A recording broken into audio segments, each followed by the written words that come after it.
Hello guys, Matt here again. We'll be going through the DK talents in patch 5.2. We're gonna go to the basic rotation and we're gonna go through the macros. So let's get started. Going to the level 58 talent here, we have Death Advance, Chillblains, Asphyxiate. I want to talk to you about Chillblains and Asphyxiate here. That advance, it gives you a short increase for movement speed and a little passive speed. It's not really difficult compared to others.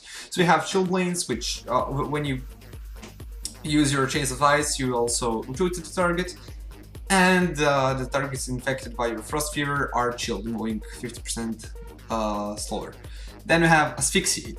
Now, depends if you're playing random BGs, RPGs, arenas like 2s, 3s, or 5s. It depends, are you going to use Asphyxiate or Chillblains? Chillblains, you have the almost permanent slow on everyone on the opposing team. With Asphyxiate, you have more CC, but it replaces your Strangulate. Now, what I like to do, if I'm playing comps where I don't need to have target slowed because the other target is doing it already, let's say like a mage, it's better to go with Asphyxiate. Or in case they have, let's say, Shadow Priest on their team, you want to play with Asphyxiate, because especially if you're playing with a hunter. Let's say your hunter traps their healer, so he's in a full trap, and if the priest is any good, he's gonna mass dispel the trap. But what can you do? You can Asphyxiate the priest, and the healer is gonna sit in the 8 second trap, while the healer is, well, the priest is in a 5 second Asphyxiate. In first tier, we have Roiling Blood, Plague Leech, and Holy Blade. Roiling Blood, when you cast your Blood Boil, it also triggers Pestilence, which spreads your diseases. Then we have Plague Leech and Unholy Blade. The best thing for Unholy, I won't waste my time explaining other abilities because most of you already know what they do, so I'm just gonna explain which ones and why. So, we have Roiling Blood. Why is it the best talent to choose in the level 56 tier for DKs? Simply, when you use your Blood Boil to convert your Blood Runes into Death Runes, it will also trigger Pestilence, which will spread your diseases around. Also, if you're playing with Chillblains, I suggest you should use Glyph of Strangulate. Since if you have Glyph of Strangulate and you're using Asphyxiate, it doesn't mean anything. Going to the second tier, level 57, have Lichborn, Anti-Magic Zone, and Purgatory. Lichborn basically turn into undead, and you can heal yourself with that quill. Simple. You have Anti-Magic Zone, which absorbs magic damage incoming to you or your allies standing in the zone. And we have Purgatory, which is mostly for PvE, of course. Now, going to the level 60 talent tier, these are basically your self-heals. You have Death Pact, Death Siphon, and Conversion. In 5.2 patch, Conversion got a really nice buff for us, and Death Pact is same as before. We all know you sacrifice your pet for your self-heals. The thing is, in 3s and 5s and RPGs, and even in 2s, if playing against double DPS, your pet has a high chance of dying after you use Death Pact, because there's a lot of cleave going on, and people might focus target your pet just to kill it, because you lose your pet interrupt and you lose your pet stun from it. So I want to try avoiding Death Pact, is Unholy, but for Frost is decent. We have Death Siphon, which got a little bit buffed in 5.2, but still it's shit, since it costs 1 Death Rune, and it doesn't do that much damage compared to Necrotics. And we have most OP talent at the moment, Conversion. It's draining your runic power, 5 runic power per second, and it restores 3% of your healing, of your health per second. Now, I showed you in my previous video the macro for Conversion, which takes 10 runic power per second but heals 6% of your total HP. That is like having 2 second wins at the same time.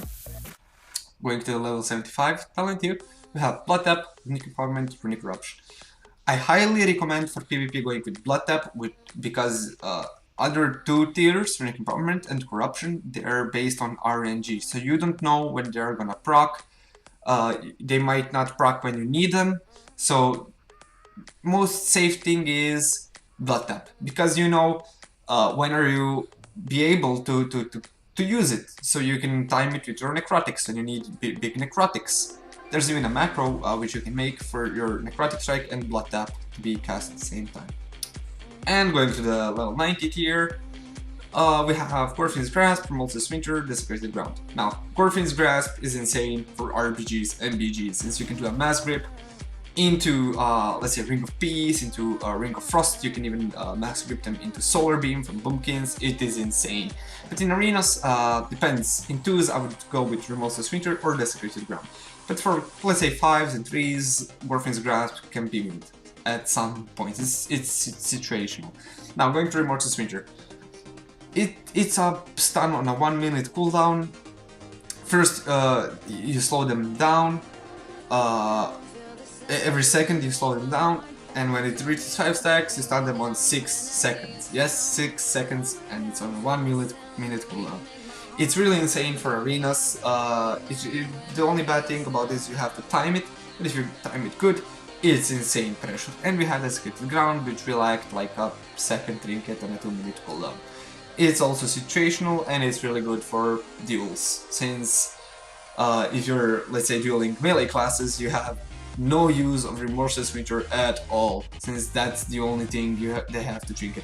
Let's say you're dueling a warrior, he doesn't have to trinket anything, but Remorseless Winter, if you're playing a Frost DK, if you're playing Unholy, he can either choose to trinket your pet stun or Remorseless Winter, but Winter will get trinketed most likely. Okay, now we're gonna go to the basic rotation for DKs in 5.2. So DKs, as usual, they have 2 blood runes, 2 frost runes, and 2 unholy runes. The goal of being an unholy DK in arenas is passive damage from dots by AoE cleaving and getting the kill via your Soul Reaper and Necrotic Strikes. To use your Necrotic Strikes, you need death runes. Now, we don't have any death runes here yet, so how do we get death runes? We're gonna get death runes by the basic opening rotation. You get to your target, you use your Plague Strike to get your diseases up, you spread the diseases with Blood Boil, it will also convert your Blood Rune into Death Rune, and then you use Icy Touch to convert your second rune into Death Rune, and then you can just use Festering Strike. Now you have 2 Unholy runes. Now what to do with Unholy runes? You can either use one for Scourge Strike, or you can use for Death and Decay. Now, if you're single targeting, Scourge Strike is better, but if there's more than one target, let's say 2 targets, 3 targets, Death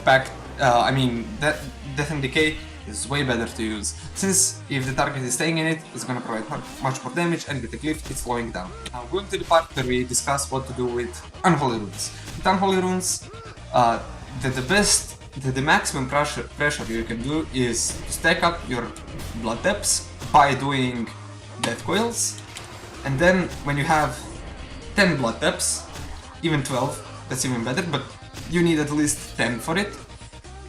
First of all, you gather up your runic power, so you have them 10. And for maximum pressure, you want to have 4 death runes up at a time.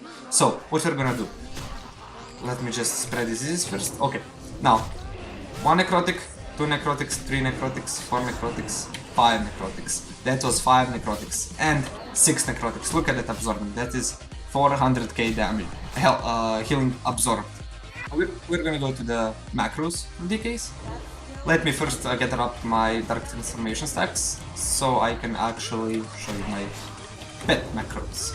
They're, if you're a low rating player, you won't need them that much, but for high rating, you need that macros. So let's get started. First, I'm gonna transform my pet. I'm gonna set a focus. Let's see this. Okay. Now you can see this is my target. Now I want to show you my macro for pet interrupt and stun. So if the target was casting it, the target would get interrupted, and also my focus can get stunned. Simple. Now going to the other macros I have. I have my conversion macro, I have my normal conversion, and my conversion macro, which is my, let's call it secret weapon, of course. So I'm gonna drop my health again, so I can show you more detailed macro in better quality this time. since I'm actually doing some effort in the video. Oh, okay, well, almost died, but no problem. I'm gonna get up my runic power. Okay, so I have 50 runic power. Normal conversion drains 5 runic power per second and heals 12k per second. Now, let me show you my macro conversion. So, it's draining 10 runic power per second and it's healing me twice as much.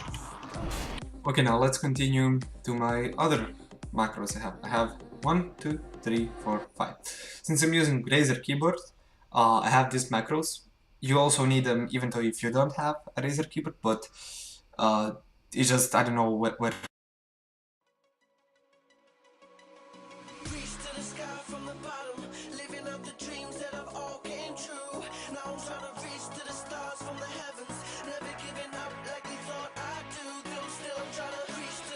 or 5. I have them 5, 3 is enough, but since I'm also doing 5s, sometimes I like to have all 5 of them.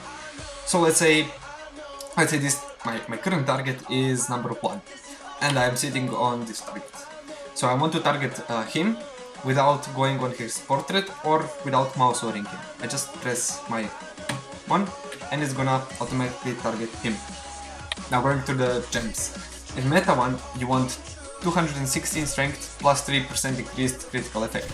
In red sockets, you want to use 80 strength plus 160 resilience. You want to get as much as you can socket bonuses and as much as you can resilience, because resilience is better than PvP power at the moment. In yellow ones, you go for resilience. And let me find, as you see, I'm going for strength and resilience. In every socket I can. In my extra blacksmithing sockets, I went for full resilience, and in blue sockets, you go 160 power and 160 resilience for those socket bonuses. Going over to the enchants, there's no head enchant, since they removed them in Pandaria. Shoulders, you want 200 strength plus 100 critical. On chest, you want 200 resilience, my bad, I apologize. Now, here comes the question.